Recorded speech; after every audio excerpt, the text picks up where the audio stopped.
This is Papa Shango.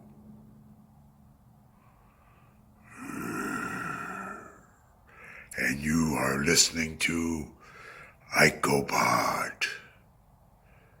Beware of Papa Shango. Beware of voodoo. And definitely beware of Icopod.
And we're back with episode 165 of Icopod. I am Bob Colling Jr. With me, as always, is Austin Skinner and Dallas Gridley.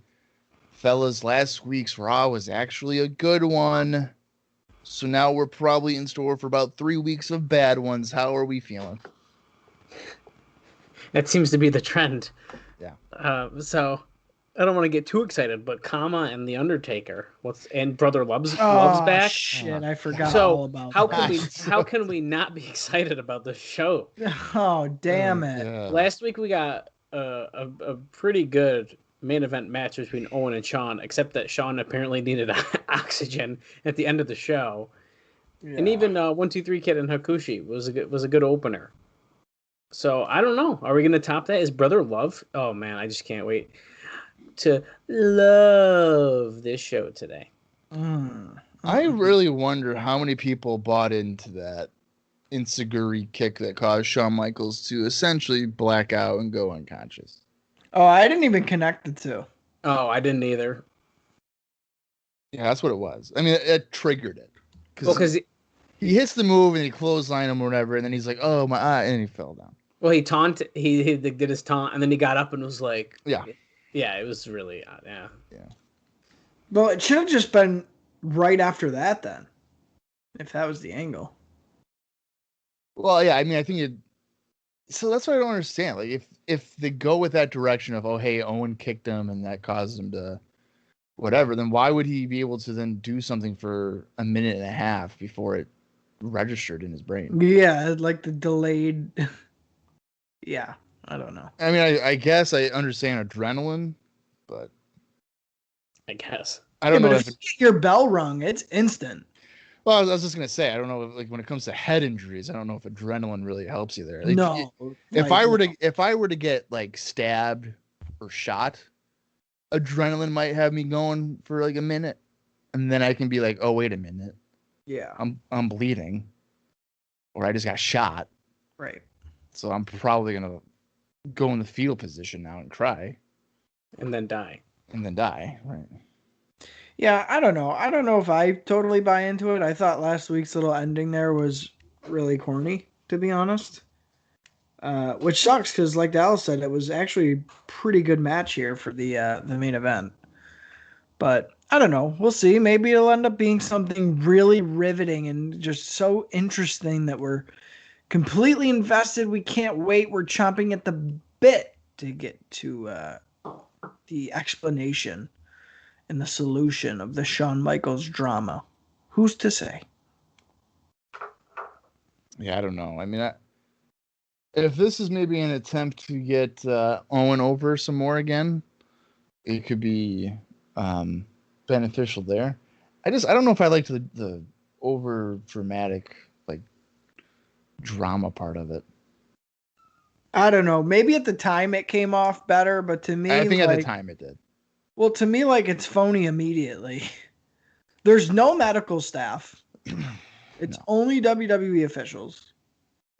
Vince gets on the apron seconds after Shawn has been, declared the loser of the match or whatever, or no contest. I think it's a no contest, yeah.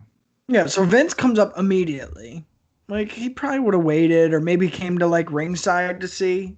No, he's in there, like, helping with the oxygen tank. My favorite part is when Earl Hebner was, like, kicking Shawn and, like, Yeah. just trying to decide if he was going to count Owen Hart out, and then he just kept kicking Shawn. And then Owen came in, and he was like, no. And they kicked him again, and then he was like, okay, we need to get help. And they kept filming him, which they wouldn't do. I don't know. If that's what they were going for, a shoot, I feel like it was pretty half-baked. Well, that's what I was going to say. Anytime something is real, they do not continue to film it. They no-sell the fuck out of it. Yeah, or if you're going to do that, why did they... I mean, we saw during the whole medical part, there was 2 commercial breaks. If you're going to do that, you could have done it for the last, like, minute of the show or whatever and went off the air instead of milking it for... Right. It probably ended up being what? Probably at least 4 minutes or something. Well, and then at the end, and then at the end, Shawn's got his eyes open and he's like, not fine, but like, he's awake. Yeah. So it kind of takes the heat off it a little bit. Yeah, if they wanted us suspense and like, oh, what's happening? Fucking go off the air. Oh, fuck. They were putting a medical mask on Shawn, like, what's going on? Yeah. But we went off the air, so I guess I'll find out next week. Right. Yeah, I would much rather it have not been like, hey, Shawn, it's me, Pat Patterson. You hear me? He's like, yeah, I hear you. It's kind of like when Brutus got, and we've mentioned before, when Brutus got smashed with a briefcase. Right. Like, it's fine. He's okay. Right. On the same show. Right. It's like, thank you for killing the angle. What is so wrong with leaving a guy laid out and we don't know if he's okay or not? Right. That's how you continue to build your television, have people tune in. Right. Yeah, I don't know. That was the only thing last week. Otherwise, it was a great little quick week of Raw. Yeah, that's probably been the best Raw we've seen in months. Yeah. Oh, yeah, 100%. Let's go right into some observer notes because I have some interesting tidbits this week. And we do have one house show. It's in Madison Square Garden. And it looks like there's some decent amount of notes. So I don't know how much of the house show I'll read, but I guess we'll get to it when I eventually get into there. Might be some stuff of substance here.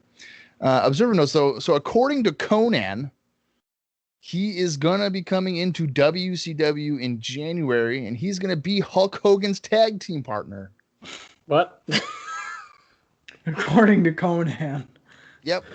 Okay. He's jumping ship from Mexico to WCW, and he is going to be the Hulkster's new best friend. Who's Conan working with at this point? Is it AAA? I think so. I don't know. Yeah, I think so. I'm pretty sure he would. CMLL. I don't think it's CMLL either. Interesting. I don't know. Conan was a big deal in the 90s, guys. A really big deal. Yeah. In Mexico. In Mexico. Huge deal in Mexico. So for them to be able to sign Conan, regardless of what Conan thinks he's going to do, it is beneficial. It can't hurt to have another good talent on the show. I think it's comical that he thinks he's going to be booked near anywhere close to the level that Hulk Hogan is. Well, I mean, he's such a big deal in Mexico. He's probably thinking it will translate over to America. Right, which it 9 times out of 10 does not. Right. And that goes with any, star, I would say. It goes with really any sport. If you're a great basketball player in, Europe, chances are you're not going to translate over. Ironically, though, if you're a great NBA basketball player in America and you go to Europe, you're like even better. Or if you go to China, it's like you're amazing. You're like the number one player. Exactly. You're averaging 45 points, but in America, you're averaging 8. Right. I think that's a perfect analogy, really. Yeah. So we have our next in your house pay-per-view coming up now in about 3 weeks, and there's already been some changes to the card. What? And this hasn't necessarily been announced, so I don't even know if this is going to be happening. This could be just Meltzer freestyling. So originally, Sid and Kid were going to be challenging the Smoking Guns for the tag team titles of the pay-per-view. But apparently they will now instead be wrestling Razor Ramon and Marty Jannetty, which would make some sense because on Raw, we saw that interaction there between Sid and Jannetty and Kid also being, and Ramon called in to express his displeasure for what Kid had done at Survivor Series. So that would make a lot of sense for what we were seeing on television. Right. Mm-hmm. Speaking of Razor Ramon, he was originally going to be defending against Goldust at In Your House. But the feeling is that Goldust is not over enough to be in that spot just yet. However, he reportedly had a very good heel reaction at Madison Square Garden. Yeah, I would agree that he's probably not there yet. Yeah, I agree with that as well. Yeah, you don't want to rush that push. I think you got to slow build it a little bit longer. Yeah. Before we try to elevate him. Right. Dean Douglas has given notice to the company saying he wants to leave because his wife doesn't like that he's on the road so much. That ain't why this bitch wants to leave. Well, why would you go to the World Wrestling Federation if being on the road is going to negatively impact your marriage? Well, that's exactly why that's not the problem. Yeah. It's not. He's been reportedly been out with a back injury. I mean, he had been at Survivor Series, so I guess for the last week he's had a back injury. So, well, the problem is his wife happens to be Shawn Michaels, and when he means it's putting strain on his marriage, he's on the verge of strangling Shawn Michaels.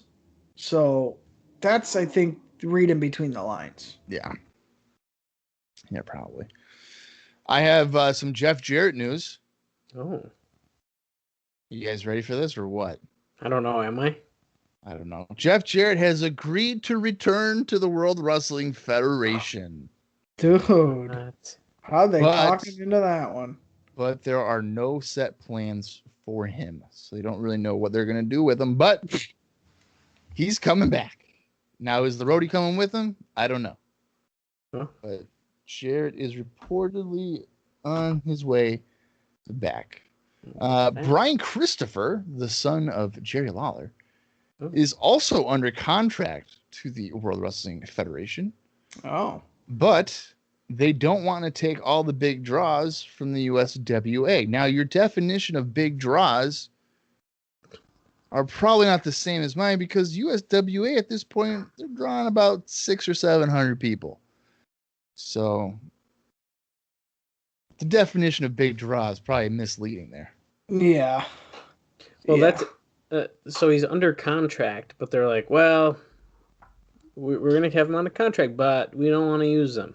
I think they're doing that because of WCW. I think USWA in some ways, like they're developmental. Yeah. Right.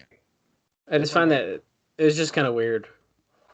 Like, okay, we just don't want to use them. But that's a good point, Austin, too, with WCW, too. You never know. Well, because they're already starting to kind of see what the deal is with that. And not only that, I think it's going to be interesting, going back to Jeff Jarrett a minute. Can they really just have Jeff Jarrett and Rhodey walk out like they haven't been gone for the last 3 months? I mean, I know what you mean, because it's especially because they were really featured, but like half the time I feel like we don't see half of these people for weeks and weeks, and it's like, oh, there's I don't know, whoever. We haven't seen Kama in 2 months. Here he is. I mean, so would it be weird?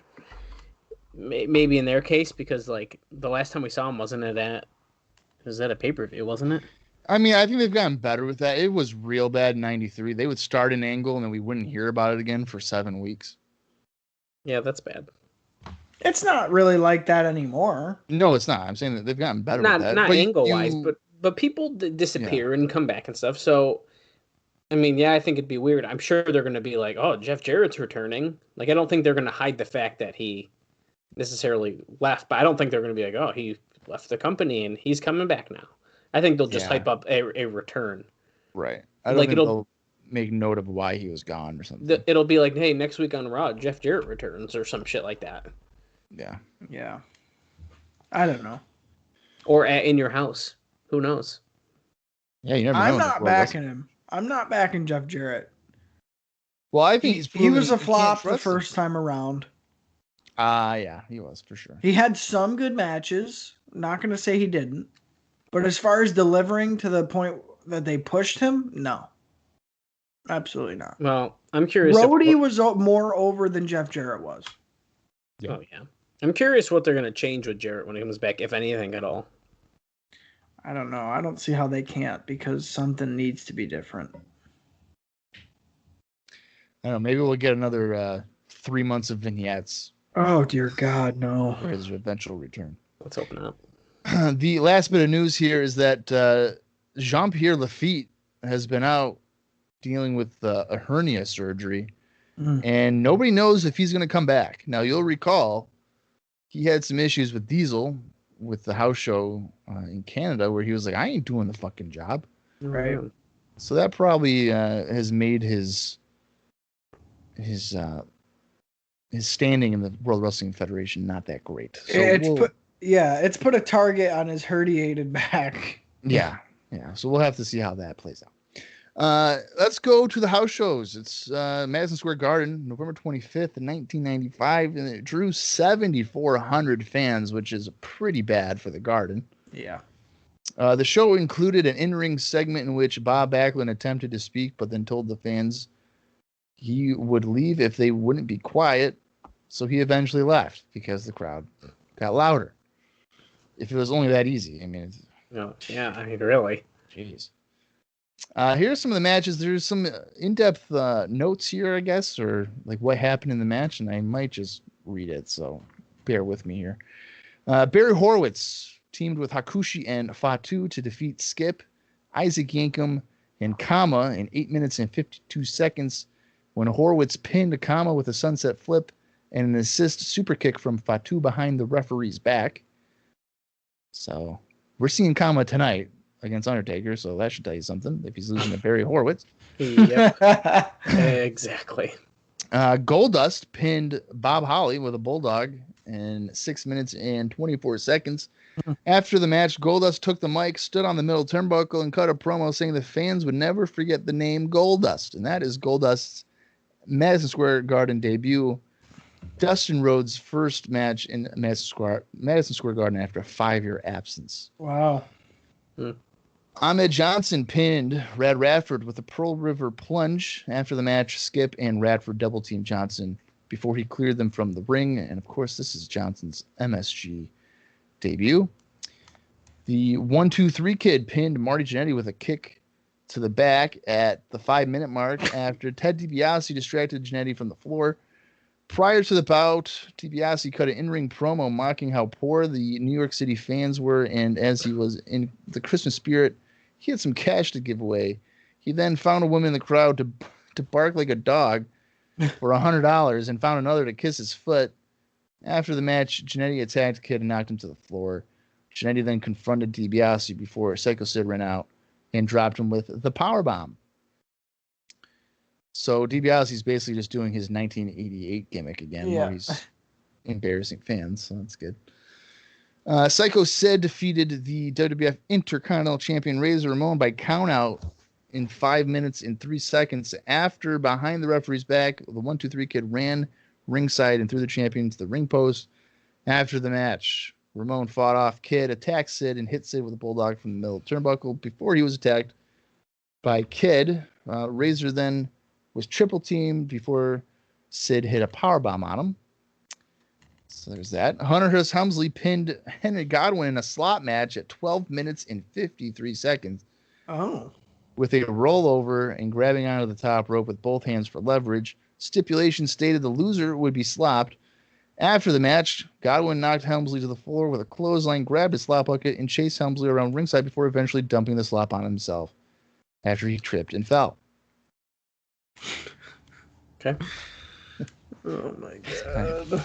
Kind of stupid. Yeah.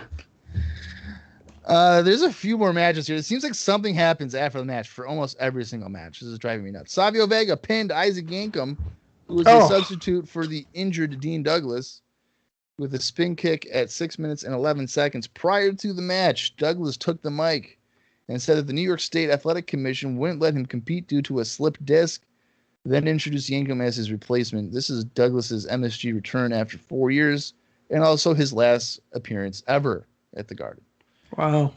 Davey Boy Smith defeated Diesel by disqualification at 4 minutes and 51 seconds when Diesel dropped Smith with snake eyes onto an exposed turnbuckle. After the match, Diesel came back into the ring and twice dropped Smith with a powerbomb. WWF Tag Team Champions Smoking Guns defeated Owen Hart and Yokozuna at 9 minutes and 3 seconds when Billy Gunn pinned Hart with a roll-up after Hart and Yoko collided. And in your main event, The Undertaker defeated WWF World Champion Bret Hart by disqualification at 22 minutes and 17 seconds when Diesel attacked the challenger as Taker had Hart up for the tombstone. After the match, Diesel and Undertaker squared off with Hunter Hearst Helmsley, Owen Hart, and Yokozuna coming out and attacking the two of them. Diesel, Hart, and Undertaker eventually cleared them from the ring before Hart knocked Diesel to the floor with a clothesline and dove onto him outside the ring. Other wrestlers then came out to hold Diesel back as Hart celebrated with the belt in the ring. So not a casket match, huh? No casket match. A lot of shit happens on that card. I mean, a lot of like angle developments and continuation is weird. Yeah, I think that actually sounded like a pretty fun show to go to be honest. And there wasn't like a string of 4 matches where it was like, oh my god, right. Like every other fucking house show. Yeah. So I think I'm gonna go to this one, but I don't think I'm getting front row. But I don't think I'm getting nosebleeds either. Yeah, I think I'd go to it as well. I mean, the matches.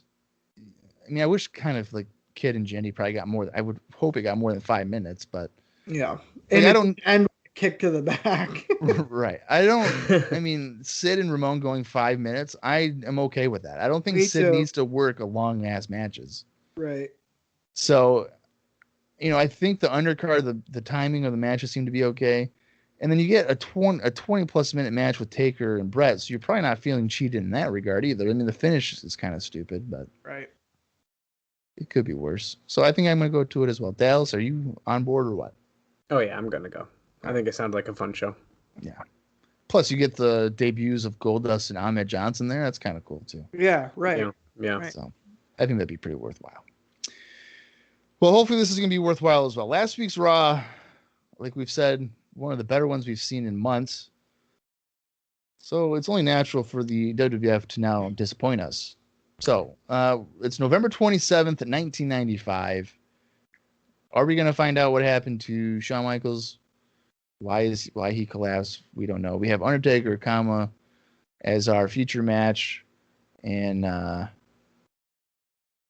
Brother Love returning on Raw. And then I don't know what's going on with Nitro, but that's on there too, because Austin guilt tripped me into continuing to do this because he pretty much called me a piece of shit for not doing it or not wanting to do it last week. But here we are again. So it looks like on Nitro, Sting will be teaming with Lex Luger to take on Brian Pillman and Arn Anderson in the main event. Plus, Hulk Hogan going to go up against Hugh Morris. Johnny Bad. Johnny B. Bad takes on Diamond Dallas Page. Okay. Mean Gene will he'll interview the new world champion. I'm not going to tell you who it is because we haven't watched World War III yet. Oh, damn it. This is after World War III. It's the night after, yeah. Oh, come on. Yeah, well, we've done it before every fucking pay-per-view, so deal with it. Oh. So I'm going to count down from 5. I got Nitro pause at 10 seconds, as I always do. So I'm going to, when I say play for Raw, I'll let you guys know when it's been 10 seconds to then correlate it with Nitro, and then we'll see what holds our interest. If I had to guess, I'm probably tuning in more into Nitro already, just based off of this fucking description for Raw. Hugh Morris, though, man. Come on, Hugh Morris is underrated, dude.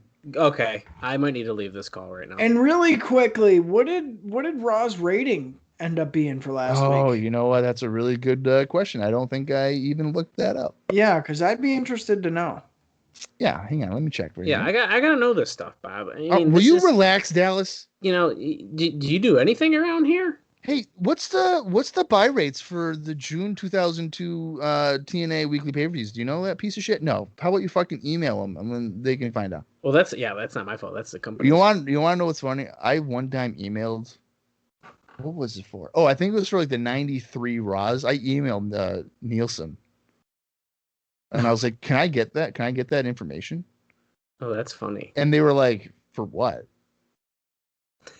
And Wait, I was like, they well, responded to you? yeah. And I was like, "Well, because I was trying to do research for something." And they were like, "Well, we would need like a forum and all this type of stuff because it's like deep in our archives."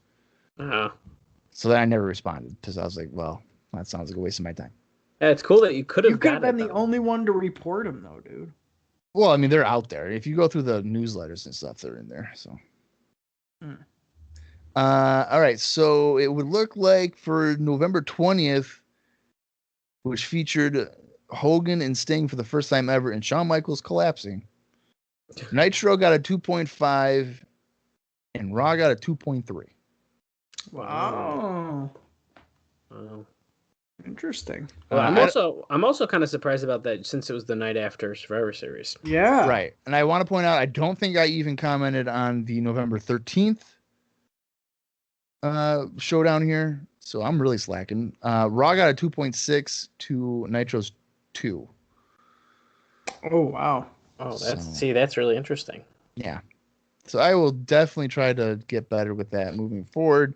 Thank Although you. at one point, listen here, Dal. At one point, okay, we know that Nitro wins for like 80 fucking 3 weeks. It's 83 weeks. Come on. I said 83. You weren't sure. Listen, that's not for a while, okay? So who cares? Yeah, well, I can tell you right now, it starts on June 17th, 1996. Okay, so at that point, I ain't gonna fucking read it. Well, wait, we can still find out what they are, though. Just Google it. Just Google it. Wow, we're informative. Just Google it, dude. Just literally Google it. It's the first link. Is Google. If you want to fucking know the ratings from fucking 1995 and 1996, Bob says fuck you. Just Google it. Just Google it. You hear that, Screech? Yeah. Google it. Screech doesn't have a computer. No, he might. Yeah, right. What he messaged me about? He's got a leap pad. Well, here we got to do our weekly Screech updates here. So he had messaged me about. I made a comment about him having a flip phone. Yeah, you did. So here's Screech's weekly joke. So hopefully this works out for him. He goes about the flip phone. No, I have a car phone. Shit was really hard to drill into my bike. And then he has drum roll. He's a fucking idiot. So, he hasn't come and talked shit about IcoPod to me in the past week or so here, so I'm sure I'll get something soon. I can't believe he's keeping up with it.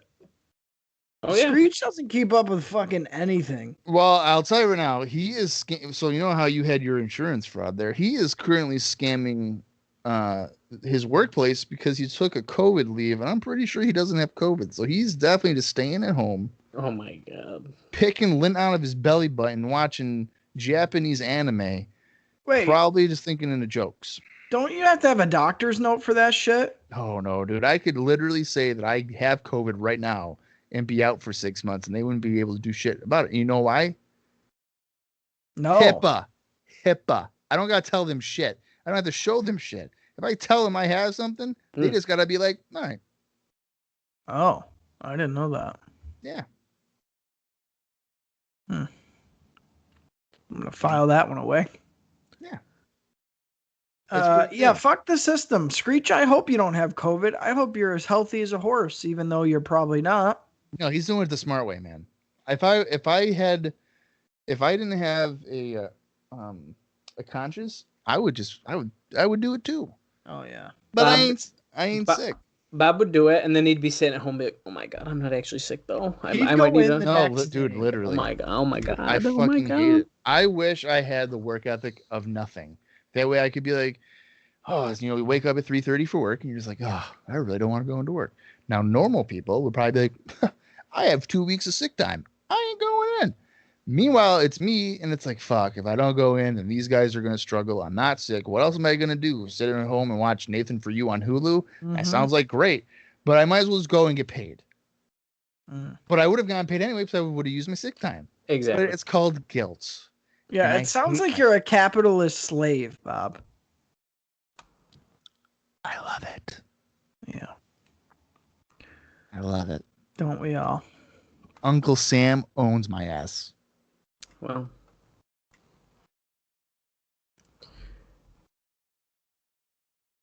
I mean, I'm not. If you're waiting for somebody to disagree, I'm not going to.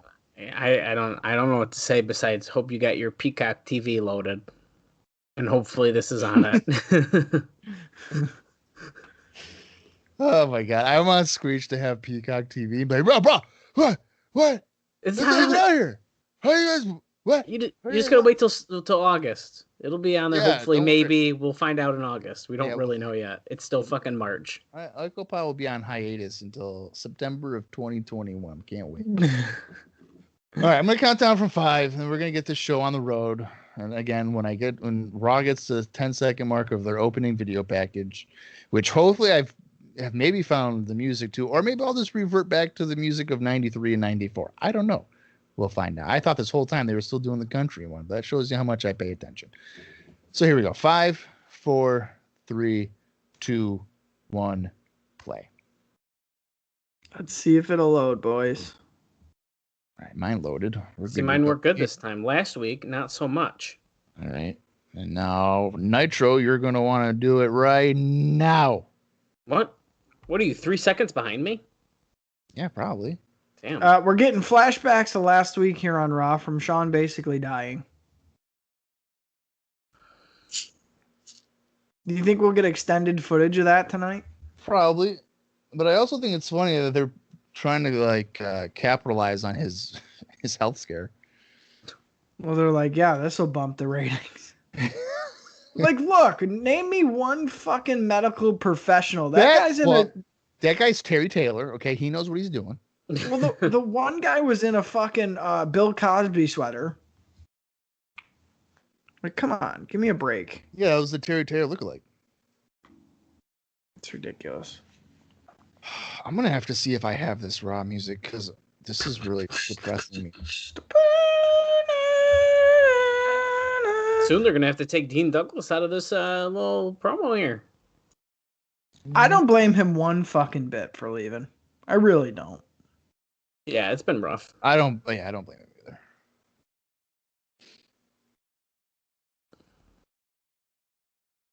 Let's see here. Because the next one I have is Beautiful People. That's not gonna work. No, this is definitely not Beautiful People. That's like SmackDown, isn't it? I'm pretty sure. No, Beautiful People's Raw. Are you sure? I'm pretty sure it's SmackDown. It's on the SmackDown Here Comes the Pain video game, so. Oh, I don't know now. Hey, Undertaker versus the Supreme Fighting Machine. What is that music? Is that the Headbangers? Oh, it's Rad Radford. All right. I was gonna say, like, what the hell? Oh. How's this guy getting a Raw fucking match right now? Oh my God. Over on Nitro, Hogan's got the red and yellow back. He just took off his black bandana. Thank God, I was so nervous. He's with Sting, who he just fought last week, and he's with Randy Savage. Oh my God, he just lit the black clothes on fire. He threw it in a trash bin. I'd like to throw Rad Radford in a trash bin. Wow. Don't talk about Louis Spicolli like that. Why do they have it spelled in the description as red? Red. Because it's a good old-fashioned typo there, Dallas. Well, there was a typo last week as well. It said Bret Hart. Oh, let's freaking go, baby. Oh, fuck. You can just tell when this dude pops out of the R, you're fucked. Yeah, look at his chest, dude. Yeah, that's right, son bitch. Yeah, that's right. I was hanging out with Goldust backstage. You want to fight about it? Yo, Austin, that butt poetry, that's good as shit. Bob, you're a stupid white cracker. That's right. Don't you write that article about my rise and fall, even though I had that? Oh, have I ever read the messages on the air before? No, you just told us about them. Oh, okay. I never deleted them. I Because hope number not. one, sometimes I just read them because I feel depressed. I So think didn't Tony, Ahmed delete his Facebook? I don't know. I still have the messages right here. Yeah.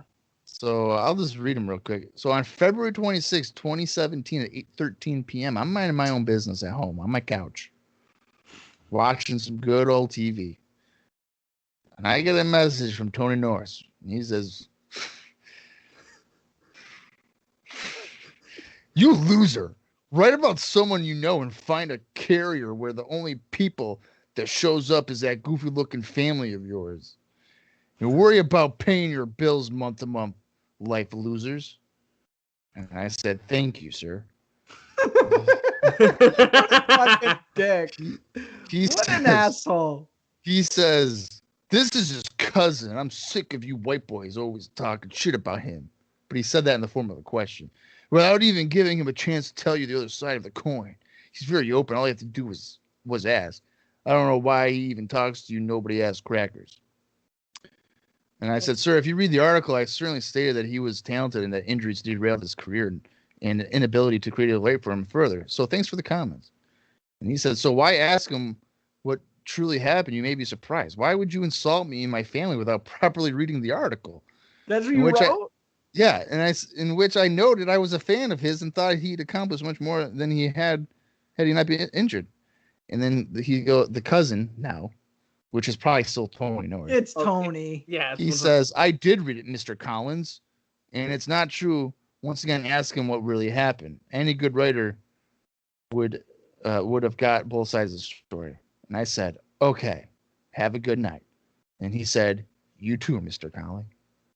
Oh, well, at least. So I think we're friends at the end. Well, yeah, no, you guys definitely made up. I think you should have said, "Okay, so what happened?" and just immediately asked. No, my Yeah. favorite thing. Both of you motherfuckers are friends with him, so you're supporting him for calling me a cracker. My favorite thing is how this dude was basically like, "Fuck you, you don't know shit." And Bob just goes, "Thank you, sir." What a fucking dick move. You sold the fuck out of him. Yeah, that was the point. Because what can you say to that? Yeah. I mean, that's a good point. It A was couple- definitely Tony. Like, Oh it's my Tony. God, yeah. Come on. A couple, 100%. His cousin's not on his Facebook page. Give me a Well, break. On his messenger? Yeah. a couple notes here. This match is still going on for some reason, and might not be for long. And Bob that's Backlund better. was in the crowd. Oh my God. Oh my! Oh. That Pearl River plunge almost ended his career. Yeah, he almost landed on his neck. I'll be honest. I didn't know I was still friends with Tony Norris. I had to just check. I it. didn't think he had a Facebook still. I'm surprised. I don't think he posts anything though.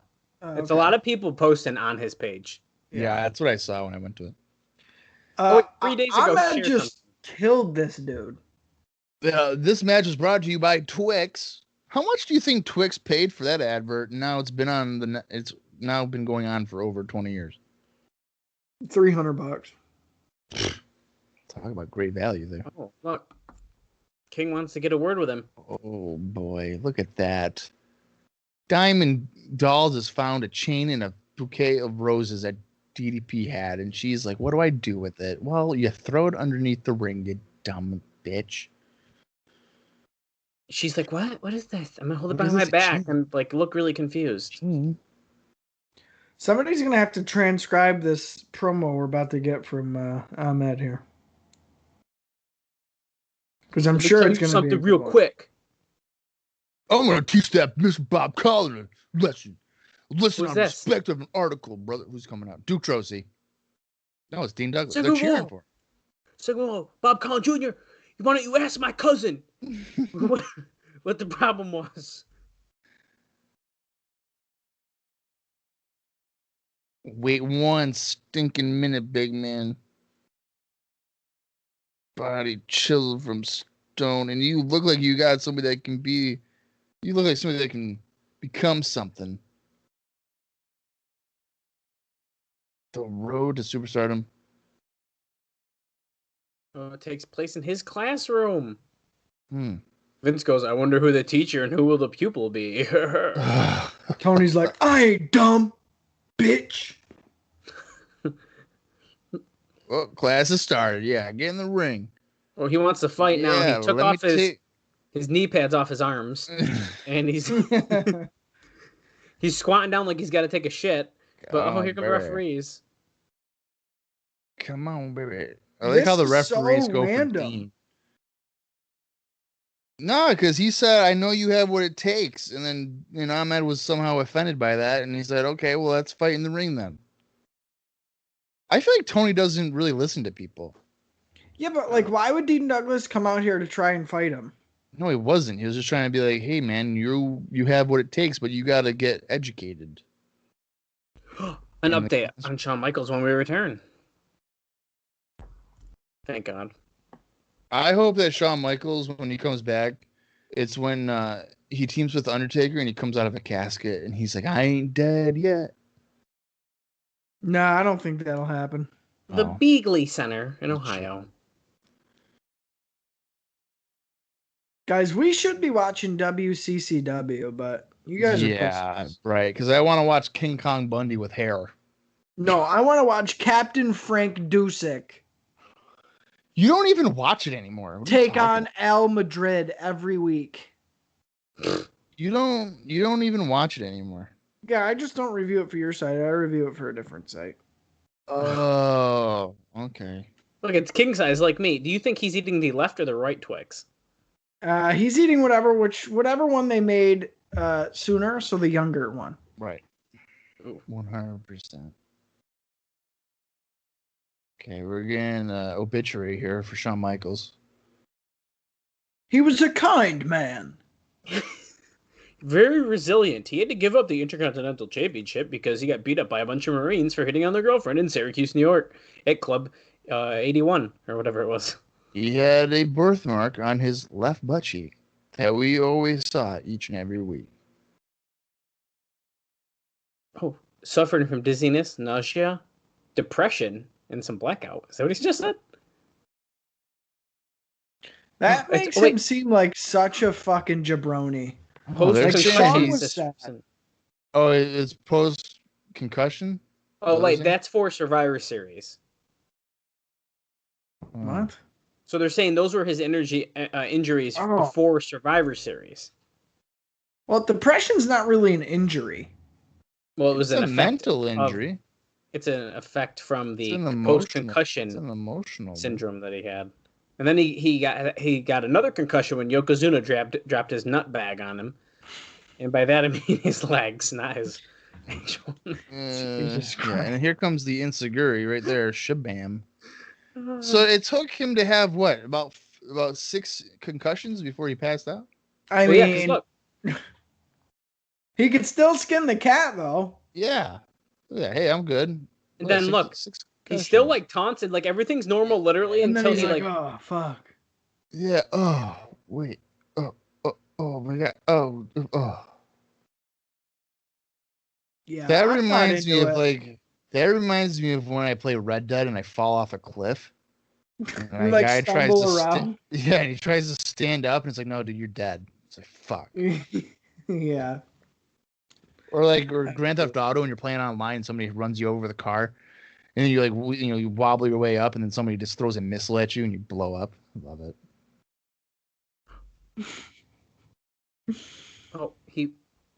He intends to return as soon as he can.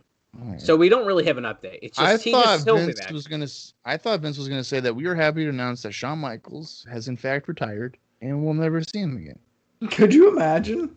Hey, Aja Kong's here. Hey, Aja Kong with Shida of AEW fame. No, it's Tanoko Watanabe. Shida. Watanabe. And then we have who's coming out here? They don't know. Tay Conte or whatever. Conte here, and then she's coming out with Rihu. Rihu. Take on team. What the fuck? Yeah, baby. Well, over on Nitro, we've got Holy shit. Riho #2 and Britt Baker. Who is it really? I don't fucking know. I actually don't know either. I'd have to look it I up. think the other two coming out is going to be Bull Nakano and somebody else. So That's Bull a cool Nakano's Bret on Hart WWE shirt. now. That is a nice shirt there. Is that Sonny Ono? Yeah. And Bull Nakano. Yeah, Is it's there. Who's this one in the front? I don't know, but Bull Nakano's in the bag for sure. Oh, Akira Hokuto. Yeah. Yes, that's what I was gonna guess. Yep. So Nakano and Akira Hokuto. Look at Sonny Ono. He's like, yes. This is too funny. What is the chances that there's two women's tag team matches on both channels at the same time? Well, if I had to guess, I'm assuming that somebody in WCW had a source as to how they had it formatted for WWE. I guess, to be fair, also since Raw is probably taped right now. It is taped. Then I guess that could also explain it. But that's very, very interesting. Yeah. I want to know who the other women on the Nitro match now are now. Well, I do have it open in a tab, so I guess I could tell you. I feel bad because it's obvious that the WWF is trying to capitalize on maybe something they've seen, to whereas Nitro usually does it better. Yeah, so the other two girls here on Nitro are Cutie Suzuki. She's good. And Mayumi Ozaki. I don't recognize her name. Okay. Well, I can tell you which team's probably going to win then. Probably Nakano and Hokuto. Hokuto, yeah. Who's like huge, by the way. Yeah, that's right. She's like Akira Hokuto's awesome. She's wicked tall. Yeah, she's really good.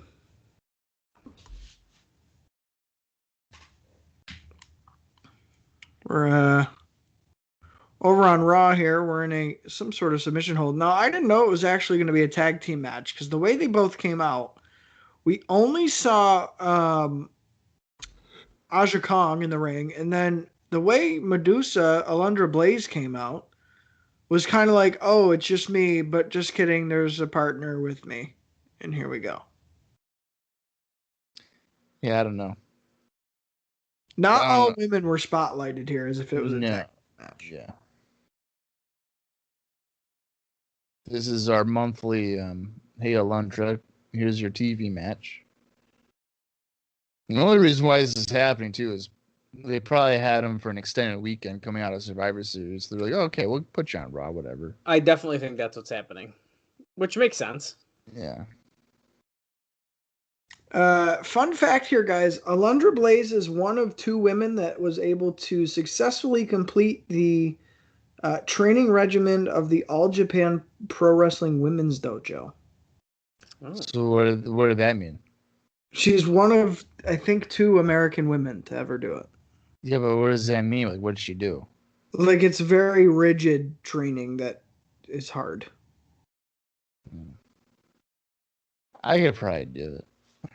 I can't remember who the other girl is, but I believe there was only the 2 of them. I'm going to say Luna Vachon. No. Vince McMahon just made a joke that, everyone remembers Aja Kong's grandfather.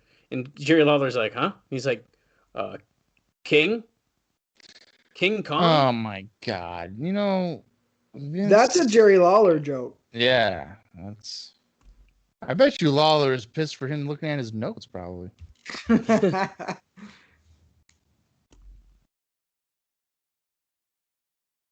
Tremendous action here on Raw. Tremendous action here on Nitro. I gotta be honest, I thought it was going to be a lot more sloppy than it has been, and it really hasn't been that bad. Ooh. Not sure what that move was, but she hit her in the knee. Got a joke out. A springboard backsplash there. It was. Hey, for these guys who work in the American style, I would have thought it'd be a lot worse. Whoa. Springboard crossbody. Come on, Kyoto, make the count. Jeez. He can't. His hair's holding him back. The ramen noodles. I don't know if I was like watching this in '95 and I was slipping back and forth. I think I'd be stunned to see two women's matches taking place at the same time. Dude, I'm telling you, that's nuts to me right now. I would be Yeah. so shocked. Yeah.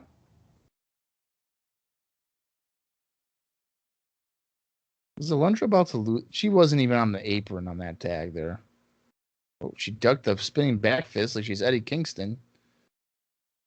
Oh, she just insecuried her. Oh no. Alundra Blaze has someone's makeup on her butt again, so she looks like she shit her pants again. Oh, Guys, God, leave she her does. alone. Oh, another drop kick to Aja Kong. It looks like it might be Aja's. It might be, yeah. I think it is. I don't know if anyone else has it. Oh, Her tag partner does. Yeah, I didn't realize. I guess. Oof. Oh, wait a minute. I thought that was Alundra Blaze's tag partner that just slammed her. I was confused. No, yeah, you just got me confused as well. Okay, no, we're right. I didn't Well, know to it be happened. fair, these two, Aja and I already forgot who this one is. The two girls in the ring right now are dressed similar, so you would think Exactly, maybe the that they same were color. tag partners. They're Yeah. the same colors. Guys, you're being very mean. Yeah, I'm not being mean at all. I think we're being very realistic here. All right, just do the move already. There you go. Oh God, that would Aja have Kong been. was one for the spinning back fist, and she just destroyed her. Oh, jeez. Side suplex right on the head. Well, to be fair, 2 out of 4 women in this match borrowed their gear from Marty Jannetty, or maybe Marty Jannetty borrowed it from them. Spinning back fist, Aja Kong with the clean 3 count because Alundra Blaze was like, no, I won't make the save in time. That's good stuff right there. All right, well, there you go. Jerry Lawler. What, did he get hit? Oh, is he just selling the back fist that he didn't suffer from? It's sort of like a it's back elbow drop. Yeah. Overhead suplex there on the. I'm pretty sure the replay. one on Nitro just ended too. That's insane. I don't understand how they timed it so well like that. That's crazy. They timed that pretty damn good. Yeah. Last week, we're getting footage from Coliseum Home Video, which would end up making porn videos. So if you want to get off, just go to Coliseum Home Video. Dude, that's rude. Oh, I'm just saying. Now, Diesel here beat up some innocent referees. He powerbombed Brett. He was finally able to get a good night's sleep after doing all this stuff. He lost the belt. Last year has been miserable, and I was able to sleep like a goddamn baby. Had my fanny pack on, my hat, and a t-shirt or a little dress shirt that I got from my 9-to-5 job. And he beat up Skip. Let me tell you something right now. What I did to Brett. Meanwhile, up next on Nitro, we're going to get Hugh Morris and Hulk Hogan. On Saturday night, it's going to be Sting against Kurosawa. Dean Malenko will be there. Who else? The American Males, my favorite tag team. American Males. Hacksaw Jim Duggan against VK Wall Street. Oh, boy. That's going to be the one. That's this Saturday, 6:05 on TBS. Diesel is just showing Diesel's pretty much whole promo here. Not really cared about it. You're being rude. I think Hugh Morris and Hulk Hogan are about to have an all-time classic showdown, and I am pumped for it. Brother. Love me or hate me. I just don't care. I'm back, baby. Here is Hugh Morris, and he's laughing like, look at this. I tricked WCW into signing me. And I'm fighting Hulk Hogan.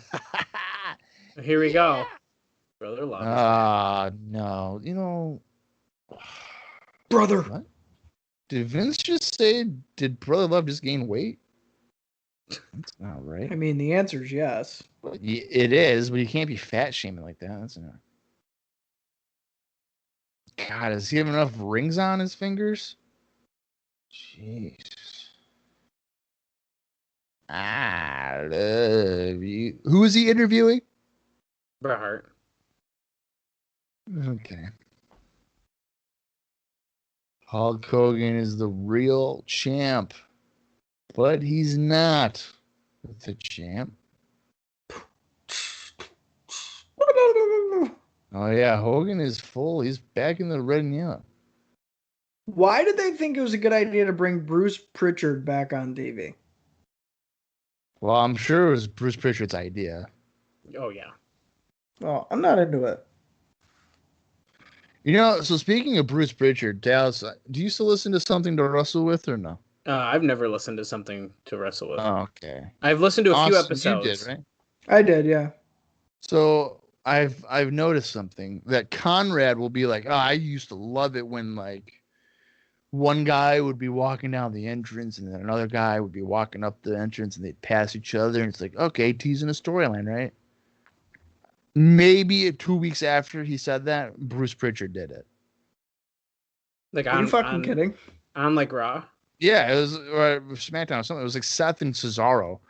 Like he was walking by and like Seth was like, "What?" Oh, and, like, that's he was so like, weird. "What?" And I was like, "Are you stupid. fuck? This guy's getting his storyline ideas from Conrad on his podcast? Jesus Christ!" That's I don't pretty know.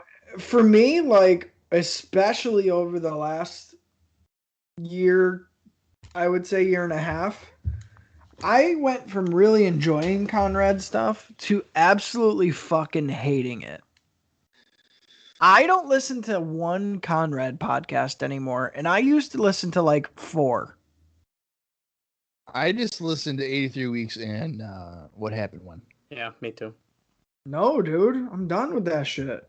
I tried the Kurt Angle one, and it's just like basically a shoot interview of his career, but a different topic every week. So it's like I'm not really interested in that. I like his though. I mean I'm looking forward to some more. They're doing the popular shit first. Yeah, but like I want like backstage dirt. I want to be like, you know, hey, how did it feel about this? Just how did the boys feel? Well, what I think it's going to be similar to 83 Weeks. So if you listen to it from the beginning, they kind of had to warm up with each other. Like Bischoff was like he kind of held back a little bit, and then he finally started to stop giving a shit once he got warmed up with talking with Conrad. So I'm hoping it's going to be the same thing with Kurt as well. Because, like, you can tell, like, Angle still gets, like, awkward about when Conrad will, like, plug Kurt Angle's shit. He'll, like, laugh and stuff. And, like, oh, yeah. Like, they just don't have that chemistry just yet. Right. This segment's fucking awful right now. Yeah, I don't care. Just, it's like 1988. Yeah. No, what Conrad needs to do, all right, is he needs to just give Jeff Jarrett and Paul Heyman as much money as they want. And we get an in-depth ECW podcast or whatever with Paul Heyman and a TNA retrospective with Jeff Jarrett. That's it. It'd be nuts. That's all you gotta do. Not hard. Or they just have to get fired, and then they can do it. Yeah. What is he droning on about here? One note, Brother Love has a Mr. Bob Backlund, like, president button on. Sure does. Great. Brett was about to talk, and he pulled away, and then he just grabbed Brother Love's hand. This is not good. Well, especially with a guy like Brett. I mean, I don't know. It's not going to work. Talking shit about Diesel now.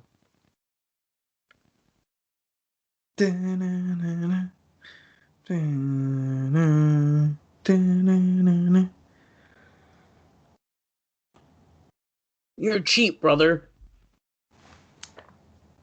I feel like this week has been significantly slower than last week. Yippers. We Sure haven't has. seen a lot of action. I'll tell you that right now. I don't want to think about the Undertaker, and I'll cross that bridge if I even get to it, brother love. Whoa. You should about tell my mother, too, buddy.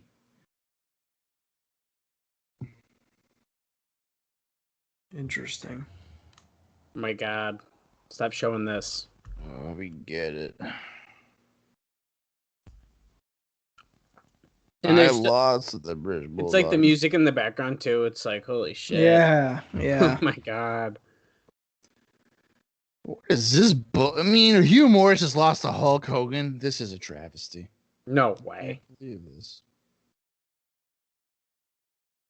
Guys, my interest for this Bret Hart promo is pretty fucking low. I don't have one. I have no interest. I'm scrolling on my phone right Well, and it's like at this time, Bret's promos all sound the same. You could just switch them out. That's the That is the problem. It's like it's like a format of a paper. Or no, what? It's what like a is Mad it? Lib. Mad Lib. That's what I'm You thinking fucking of. fill in the different names. And Yeah. You switch the adjective. You switch the noun. Yeah. You got. Every single one. There you go. Great, Brad. Thanks. You're gonna go get your revenge at in your house. We've never heard that before. Oh, Oh what? no. Oh, God no. damn it. No. Oh my god. No. It's Turn it Mr. off. Bob Turn it Backlund. off. Turn it off. Turn it off. No.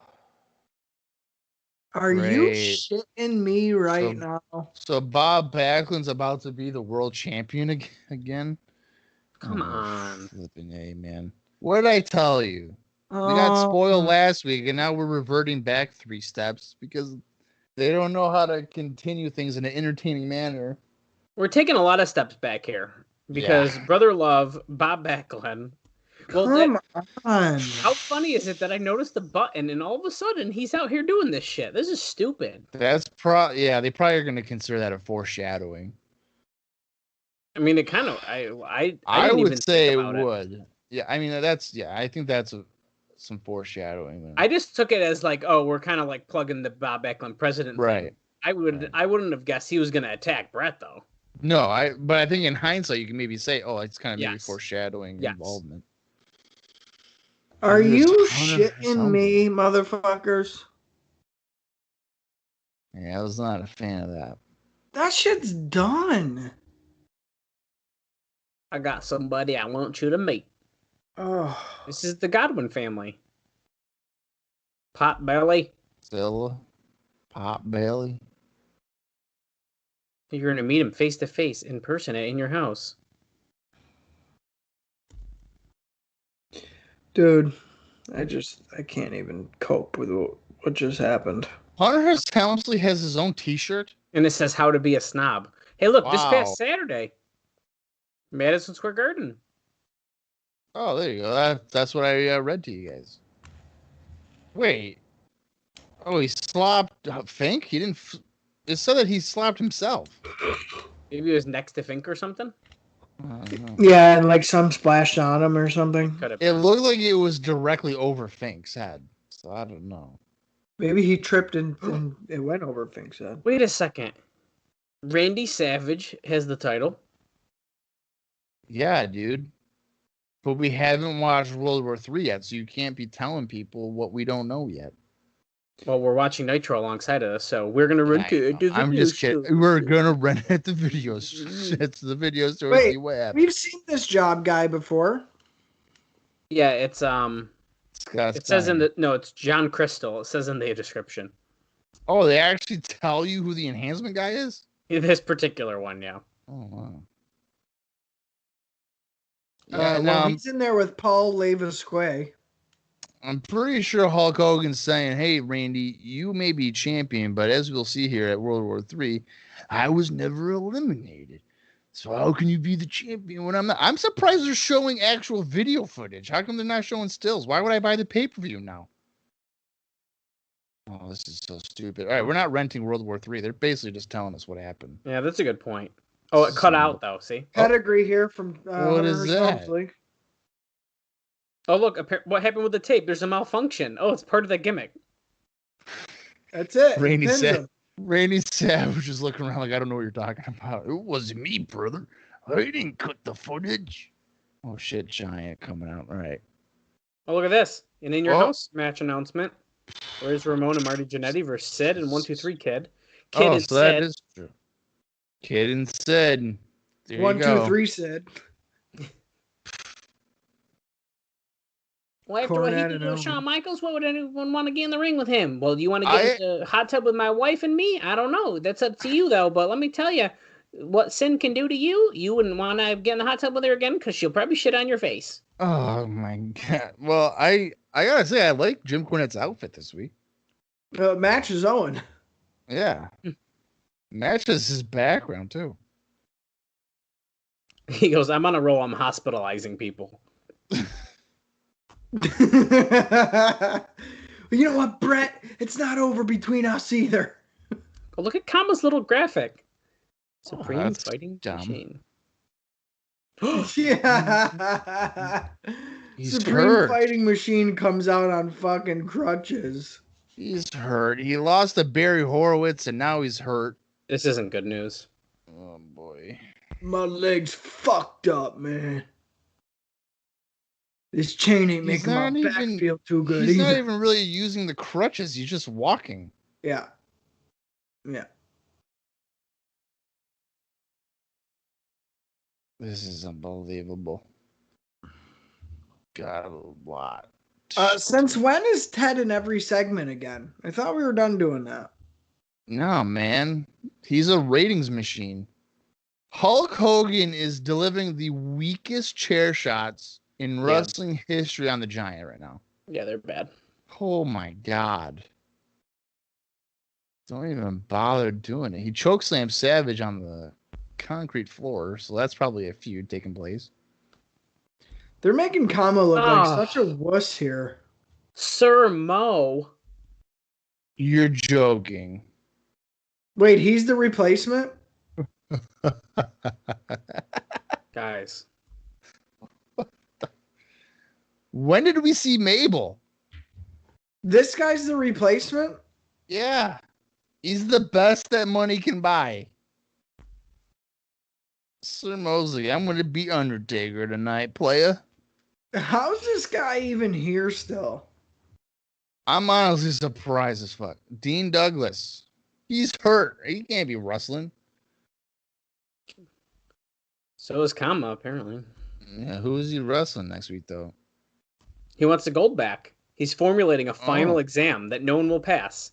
Yeah, okay. Everybody can cheat. So it's gonna be Dean and Razor next week, I'm assuming. Oh, jeez, that Sid's bump is gross. Apparently, we have an intercontinental title match between Dean Douglas and Razor. There's no way. There's no way. If he's hurt, how would he be in that? That's gonna be another substitute, and I bet you it's gonna be Sir Mo. I might have lost to the Undertaker, but I ain't losing tonight. What a bunch of shit. Dun, dun, dun, dun. Our main event is Undertaker versus Mo. Sir Mo. There's nothing wrong with that. Okay. Why? Over on Nitro, we're getting like Pillman and Arn Anderson teaming up to fight somebody. Who cares? Luger, and I forgot who his partner is. Sting? Is it Sting? Probably. They're Oh, fuck, it is Sting. yeah. Yeah. No, guys, wow. this is Undertaker, guys. Wonder what show I'm going to watch. Yeah, I I'm know tuning they're into similar. Nitro. I I'm know tuning they're into Nitro. They're not similar in the slightest. It's bone cold in here. Bone cold Steve Austin. Dude. I think this is the least interested I've been in Raw in a long time. Well, Coming off of a week of Raw where we're like, yeah, that was great. It's like we get a high and then it fucking crashes down immediately the next week. Like this Yeah, sucks. there's no consistency at all. I feel like a drug addict. You get that one good bump of drugs and you're like, cool, can't wait for my next bump. But then the next bump isn't as good as that one bump. So you're continually craving that really good bump. And it never comes. And it never comes. Oh so my you god, just look keep, at him. So you just keep on taking it. He's got purple makeup on his eyes. And you die. Careful. And it's on his mask. Anytime a fucker wants to say that The Undertaker's the coolest wrestler of all time, I'm just going to post a picture of this and say, please defend this to me. Who do you think the coolest wrestler of all time is? Not The Undertaker. Why not? Because take a look. The Undertaker is basically a magician. Oh, okay. I like that. I don't think he's a dead man. I think he's a magician. He plays tricks with the lights. He vanishes out of caskets. Dude, this is actually a really great point. He lights him on fire. He comes out of them. Yeah, he's been quote unquote burned alive. He's been buried alive, but then we never see the body. Undertaker going for, like, he was bouncing off the ropes and Ted grabbed him, but Mo was down, so I don't even know what he was going to try to do. I'm going to tell you right now, I hope Mo wins this match. Kama's fine. Kama with his stretchy pants is beating up the Undertaker with Ted ringside. Well, Undertaker did lose to Skinner that one time on Raw in '93. Yeah, that's true. So anything is possible. Get him, Sir Mo. Oh my God, this is so bad. Yeah, it's really not great. We're about 39 minutes, 3 seconds into the show here. Rest in peace. Rest in peace. Man, if I wasn't ready for bed before this match. Fuck. Yeah, tell me about it. I felt pretty good like an hour ago, and now I'm like, maybe I gotta go to bed after this. Dude, this is nuts. The remnants of the urn. We've had shows in 95 where it's like, listen, if you want a good show that accurately represents all the good things about 1995, watch that Raw. This ain't fucking one of them. No.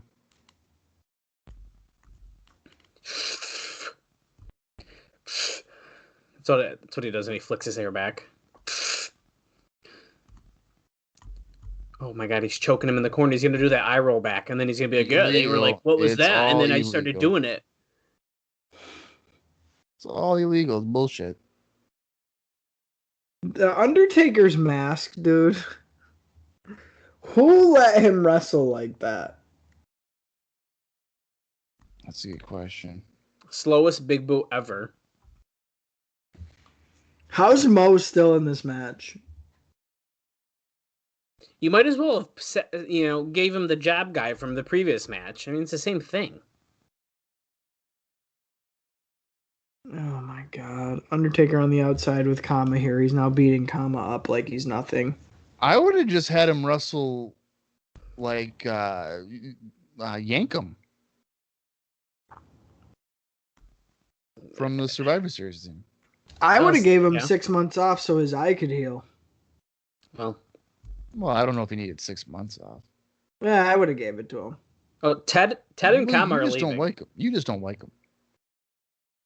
I really hope DiBiase didn't pay this guy money and then bailed on him after 3 minutes, realizing it was a bad investment. Well, if he paid him, who cares? Whatever. You suck. I'm leaving. Never paying you again. Yeah, but I wouldn't have paid him money to do it. Oh, God. Choke slam. Look at that. Mo's flopping around like he's Brian Knobbs and Devon Dudley combined here. Here we go. 1, 2, 3. He beat him with his second finisher, so that's never a good sign. Who's coming out? Oh, fuck. King Mabel. Great. Well, I guess he would just be known as... Well, actually, no. I guess he would still be King Mabel because there hasn't been another King of the Ring. This is so fucking bad. What the... Oh, he tried to get the freaking necklace there. Undertaker's got the necklace like it's elementary school, and it's like, oh, I got your toy. What are you going to do? Can you jump up and reach it? And he's holding it up like it is the urn. Like he's got the power in his hand again. He does. Oh my God, it just keeps getting better. Yokozuna. You gotta be shitting me. I thought this guy was afraid of The Undertaker. Not anymore. He's ready to go. Undertaker, put the necklace on. Put it on right now. What is he doing? 641 pounds is that Yokozuna? You're going Yokozuna is down. taunting the fuck out of Undertaker. Don't give it to Paul Bear. He's just going to get punched by somebody. Okay. Well. All right. Oh, because that's the urn melted down, right? Yeah. Right. So here comes King Mabel. He's about to kill him and then take it. Man, fuck all this shit. And then Mabel, I told you. And now Mabel's going to grab it and he's going to put it in his teeth. Look at him running with it. I've got it.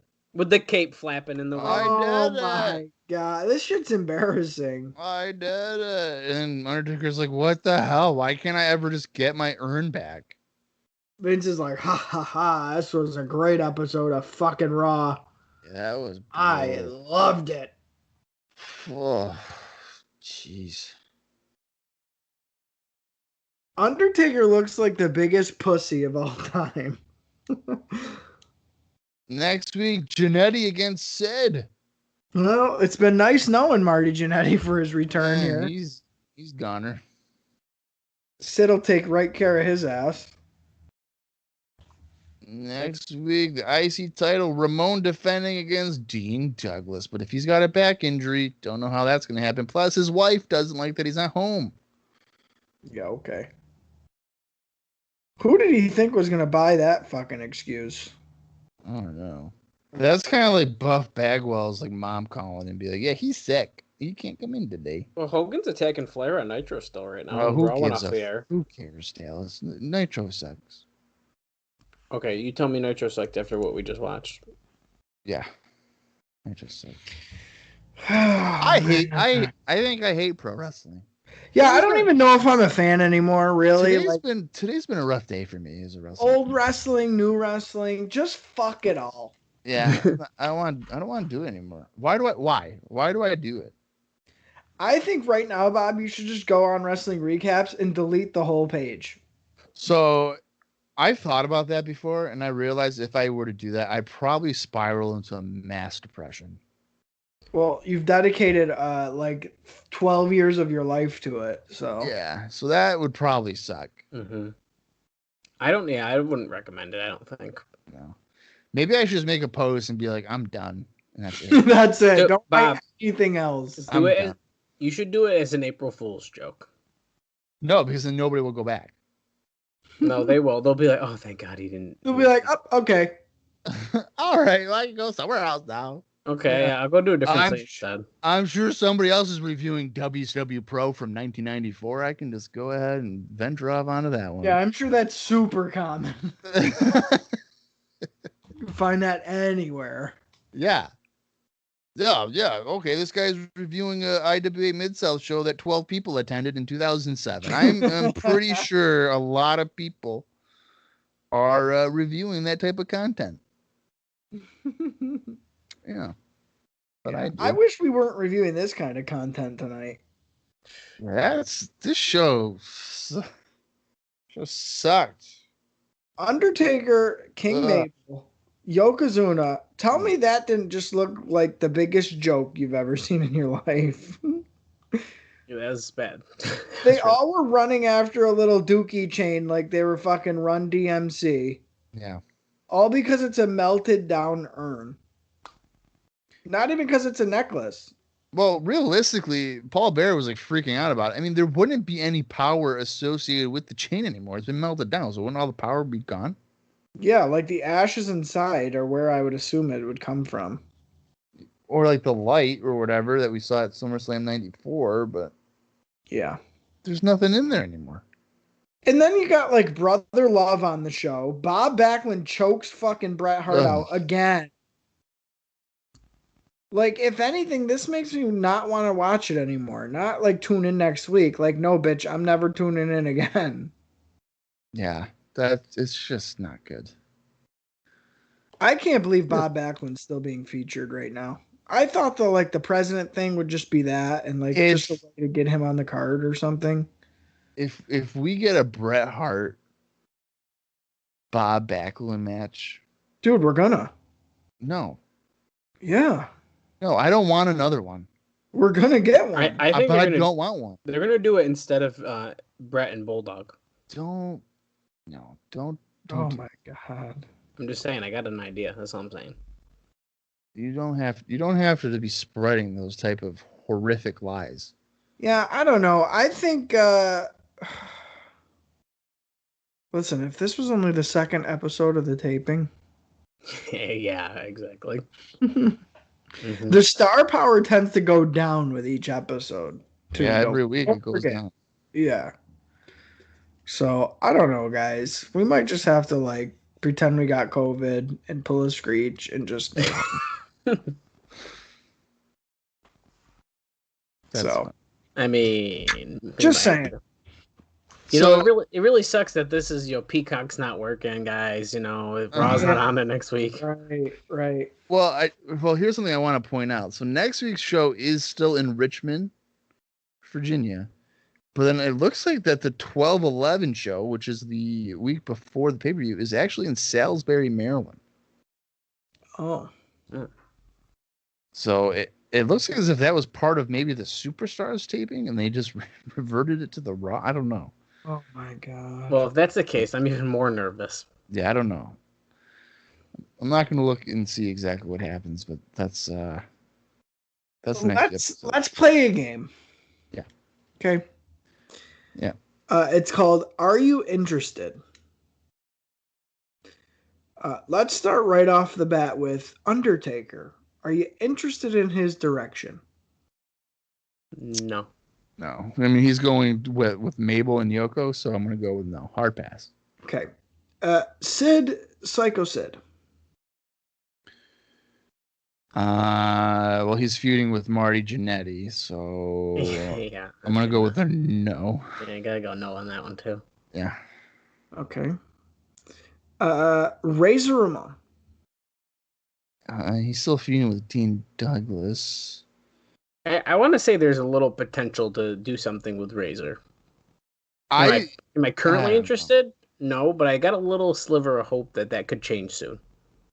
I think that he has been just floating in the direction of nowhere. So I am not invested in him, and I'm not invested in a storyline with him and Dean Douglas. So I'm going to go with no. Okay, great. Owen Hart. I would say yes. I think that there's potential there with what he did with Shawn. Yeah, I mean, I agree with that. He is putting people in the hospital. Okay. The Smoking Guns. Who? Yeah, the Smoking Guns. I don't know who those people are. Yeah, I forgot that they were even around. What are they in context to WWF 95? Yeah, exactly. Diesel.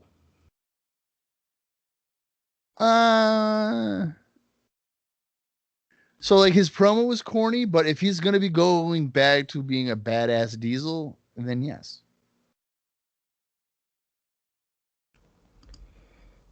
I don't know. I don't know.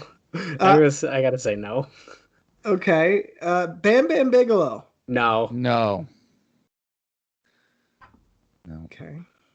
How about Bret Hart? Not if he's fighting Bob Backlund. The Bob Backlund thing, no, but I'm glad that I think that we're gonna see some good stuff out of him soon. So I'm gonna say yes for Bret. See, I don't know, man. I feel like I have hope for everything Bret is Hart. just is this repeated over and over again. So like, yeah, okay. Bret's gonna be a better champion than Diesel, absolutely. He's gonna be a fighting champion, but they're already going back to him against fucking Bob Backlund that we saw back at WrestleMania and then also at the end of '94. Like they can't do anything different. That just shows you the problem with the roster is that they can only go to the same thing over and over and over and over again. Well, I think it's the definition of playing it fucking safe. Yes. We've done it before. Was it hot? No. Was it freezing? No. Was it lukewarm? Good enough. So let's do that. And everybody liked Diesel when he was with Shawn and like this guy who would just beat people up and maybe wouldn't talk as much and he wore sunglasses. Okay, let's turn Diesel back to that. Mm-hmm. Oh, Undertaker needs somebody to feud with. Oh, him and Yokozuna are bitter enemies. And hey, Mabel's a big guy, and Undertaker works with big guys so well. Let's go with that. It's like we all have said this episode, it's 2 steps forward and 4 steps back. And as we get an inch closer to 96, it's a little alarming to me that they've really kind of pulled back on the direction I think we thought they were going in. Trying new things, switching up the feuds, changing who's getting pushed, ditching the stuff that wasn't working. Mm-hmm. And it's like, with this episode, you've undone all that. We get Brother Love. We get Bob fucking Backlund. King Mo is in the main event. Or fucking Court Jester Mo is in the main event. King Mabel makes an appearance. Yeah. I just... And there was a lot of cartoony shit. Mm-hmm. The Undertaker chasing him around with the chain and like fucking Mabel running around with the chain like he's a little fucking kindergartner. Like, I stole mom's underwear. Everybody look. Ha. Like, what the fuck is going on? This is like bad 1994 shit with 1988 elements mixed in. And it's just every couple of Raws, it's like when we think we're getting ahead, we get maybe just too cocky. So they knock us down a couple of levels. And I think that's what happened here. I've just been knocked down several levels after that. I don't think anybody came out of this show looking strong. I think believability was lost for several people on this show. Did damage to their character more so than it helped. Angles weren't really progressed. You could tell it was definitely filler matchups and filler pieces of storyline. I don't know, guys. I just, like you guys, I think I'm just exhausted from the lack of just entertaining content.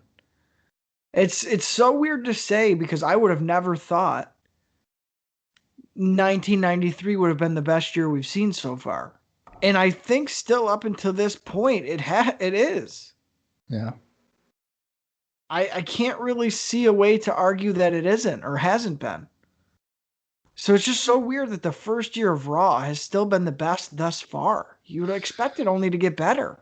I feel like 1993 Raw or 1993 WWF is like a sports team that won a championship, and then the next year they like stripped a lot of their star players to rebuild, and now they've gone through 2 years of like, we gotta find our next star third baseman, and they can't really find it. Yeah, but that's fine. They've stripped the franchise down, but now they've cycled out the players every year. It's not even like they're building the franchise back up. It's like they can't even get their feet on the ground. Yeah, it's basically the Florida Marlins or Miami Marlins version. It's not good. Dallas is lost. He's a deer in headlights right now. That's a baseball team, Dallas. Oh, okay. I actually don't know if I knew that, to be honest with you. So yeah, I knew that. Yeah, that's all I'm mad. Right. And it's so weird because like half of the guys I named, there was a very specific point where you could think of that the way they were displayed and presented on television was that guy's a fucking star or that guy's gonna be a fucking star. Yeah. None of those guys right now, to me, feel like a star. I don't even feel like Bret Hart feels like a star. He feels lost. If you told me Bret Hart wasn't the champion, I'd believe you. Yeah. He doesn't feel like the championship Bret Hart that we're used to. Well, especially not after that Brother Love segment with Bob Backlund. It's just, yeah, man. Everything's really, really bland, shallow, just undercooked. and it's just not good. This Raw was a bummer. No, And it's I so completely night agree. and day. I mean, look at last week. It was such a good week. And here we are. And that's like the story of our lives. It really happens all the time. And you know what? I can't keep being surprised or like blindsided. But it is. It's almost like Bob said, a drug. It's like oh my God, all right, we're back on the right track. Here we go. We're off to the races. Mm-hmm. And then you trip over your feet and then you're face first in the dirt the very next week. It's like, oh my God. Yeah. It's brutal. I think we need an intervention. Yeah. We got to call A&E. Yeah. I think I need to inject some nitro into my veins. Whoa, I like it. But even that hasn't been good. It's a lot more freaking easier to watch than Raw most weeks, I'd say. Yep. Where do you the feel... star power alone? I was just going to say that. The star power alone on Nitro. And makes it and easier to watch. and you're getting more cruiserweight stuff in there, and we're seeing. Yeah. I mean, we just gotta get the Dungeon of Doom out of there, and we're golden. Right. Well, and I think it's important to bring Nitro up because, you know, in my opinion, and again, I'm not watching it week to week like you guys are. It's been kind of right there with Raw as far as entertainment value. Sometimes it's way up, sometimes it's way down, kind of the same thing. But the problem with that is, I think Nitro's ball is already rolling. And I think WWF knows that their ball is already rolling. Now, I think in their mind, they're hoping that, yeah, it'll roll really good, but it'll burn out quick. Like they'll get old quick, and they'll make a lot of mistakes.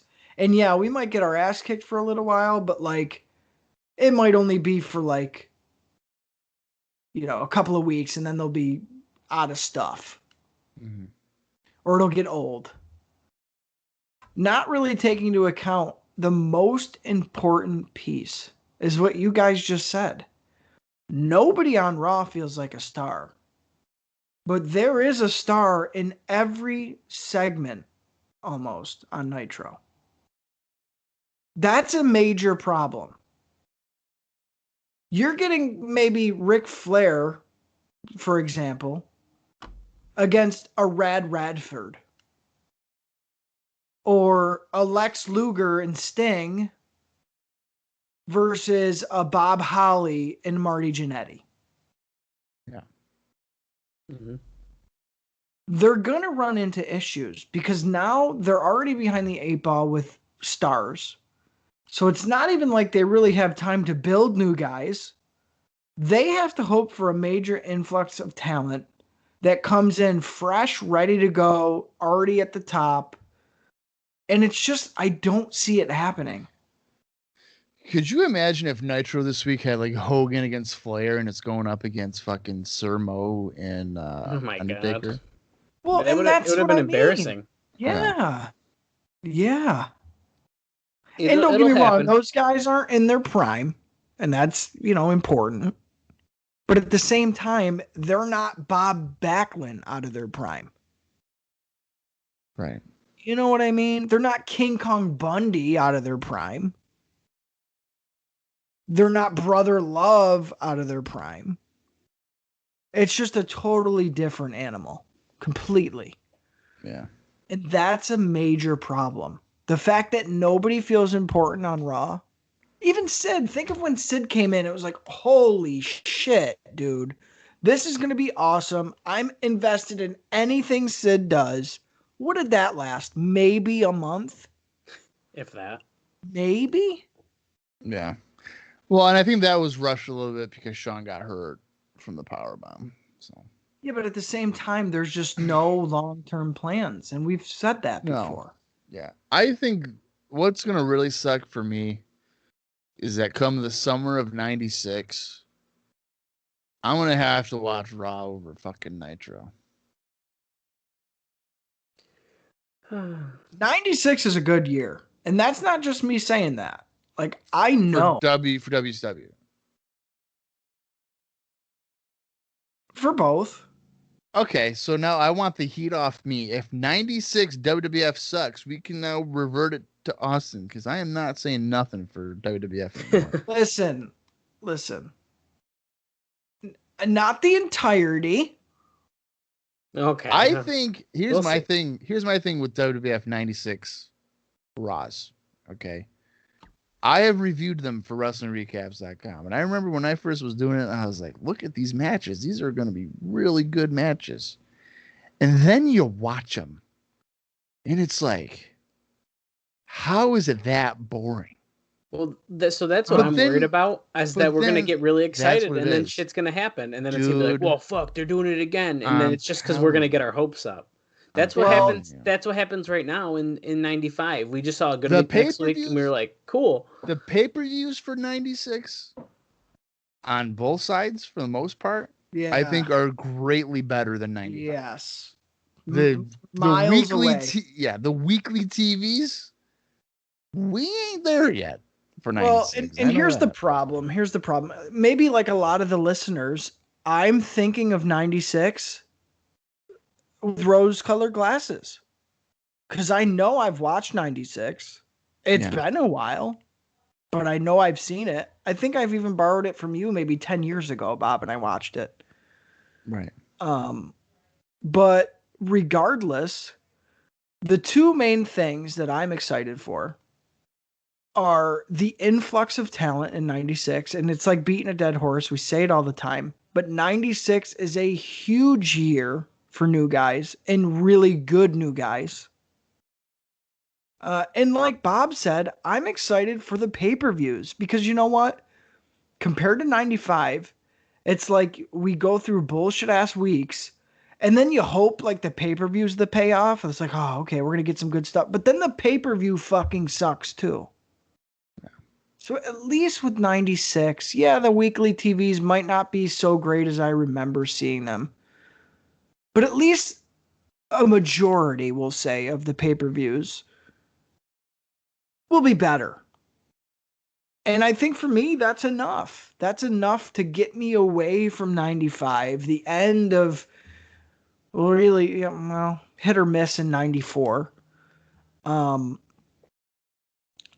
don't know. I don't know. It's just, it makes me very nervous that going into 95, man, nobody feels important. Nobody.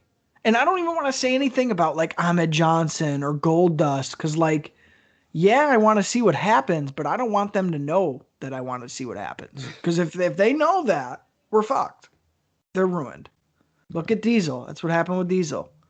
Case in point. You know, as soon as you start enjoying them, it's like, oh, you like that? Well, let me ruin it for you. So you don't, now you hate it. And now you don't want any more of it. Yeah. I don't know. I don't get it. I don't get the thinking process. And the only thing I can keep falling back on is safety. Just playing it as safe as possible.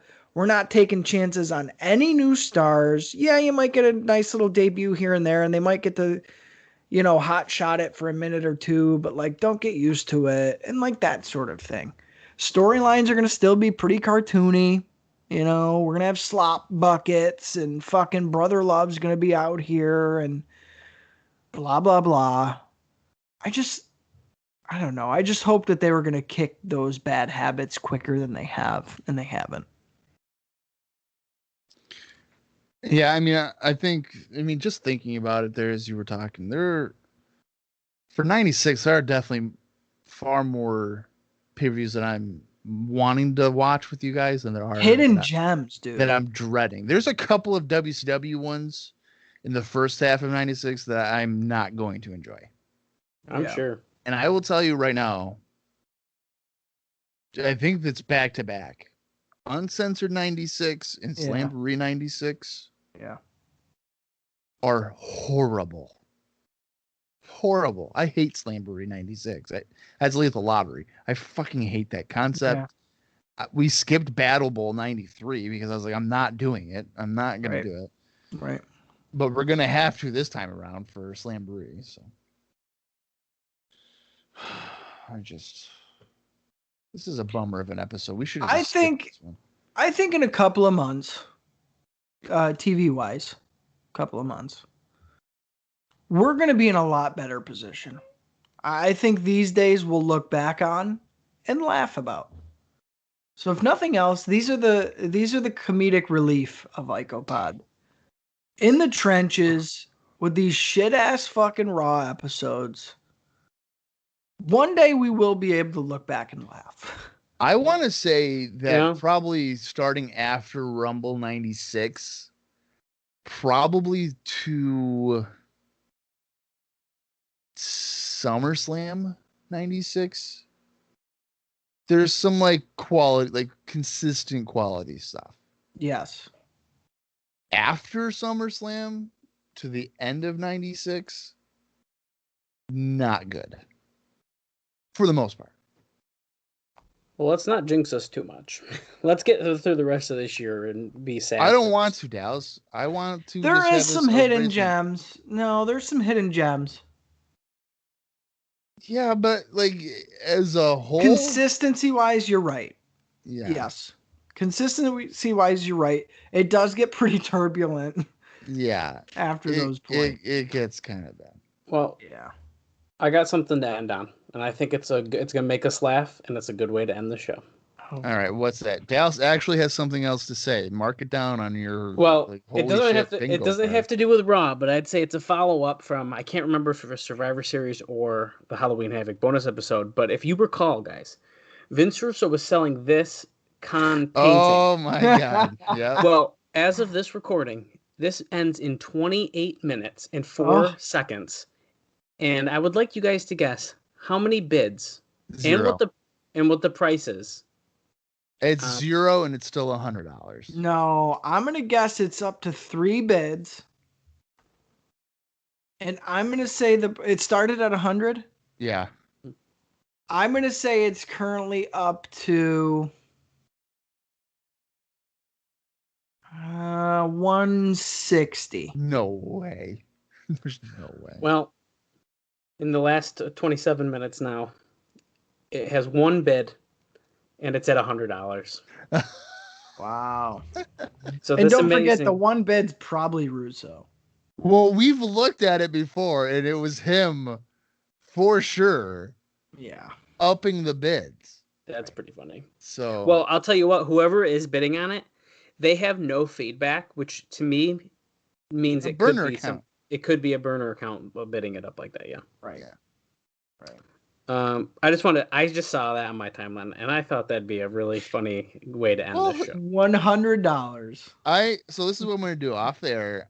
When we took a little break here, because we do 2 episodes in one sitting, I was reading one of my WWF magazines, and they had like a little picture of, oh, look at this 8-year-old kid's art.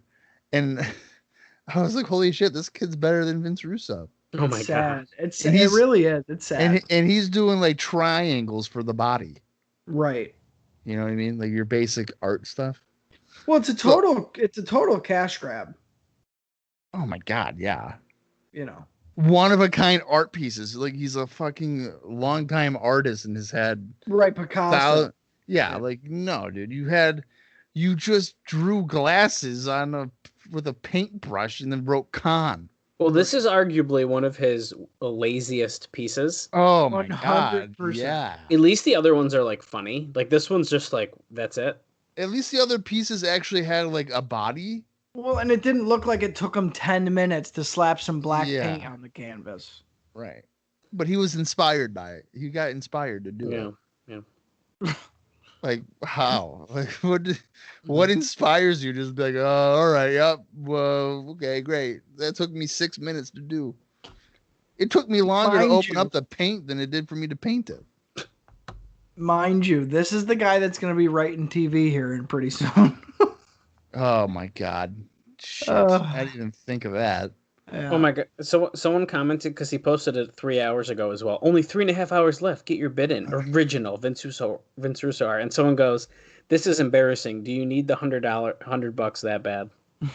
Oh my god. So I mean, people still like are shitting on him because he's been trying to push it, but like it's not working.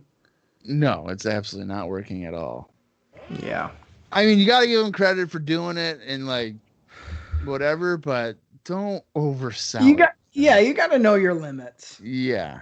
You got to know your limits. That's your downfall when you're trying to be all like, oh, hang it up in your living room, and I'm sure it's going to be a conversation starter. It's going to be like, oh, was that your kid that did that? And I'm gonna be like, no, I bought it from a 63-year-old guy off eBay that used to write wrestling shows that I watched. Yeah. Someone comments, "That's shite." Oh. That's from how I was scrolling, so that one's from a little bit back. But Oh boy, That's Right. awesome. you mean someone is bidding American currency on that piece of uncreative shit? Americans can be conned into buying anything. Oh my god, that's fucking brutal, dude. That was 2 days ago. You gotta love the Vince Russo art updates on this podcast. Jesus Christ. All right, well, you know what? At least we ended on a laugh. So thank you, Talis, for I figured finally providing something at the end of the show when I say you got anything else, and every time it's no. The one time you hit it out of the park. So thank God. we needed it. that's what I'm here for. Thank God for that. All right, then. Until next week, for Austin Skinner and for Dallas Gridley, I am Bob Conley Jr., and this has been IcoPod. Head over to eBay now. Your chance to own one of a kind.